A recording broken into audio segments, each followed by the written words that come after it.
Bible says how he met thee by the way, and smote the hindmost of thee, even all that were feeble behind thee, when thou wast faint and weary, and he feared not God. Here the Lord through Moses is giving the second generation a warning about Amalek. He tells them in the previous verse, remember Amalek. Remember that enemy.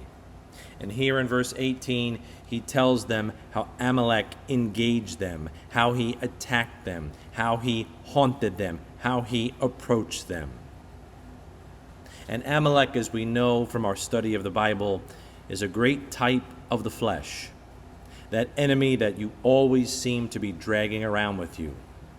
And here, as Moses tells the second generation how to engage Amalek, how to beware of Amalek, you and I have great instruction for how we too can beware of the flesh.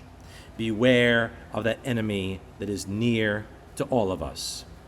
Notice he smites the hindmost.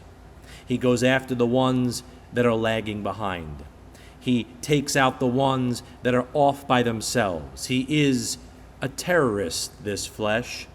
He doesn't engage the strong. He doesn't approach from the front. He comes up from the rear and takes out those that are off by themselves. If you're going to engage the flesh, beware when you're off by yourself, when you're out of fellowship, when you're lagging behind as the people of God are going forward for Jesus Christ.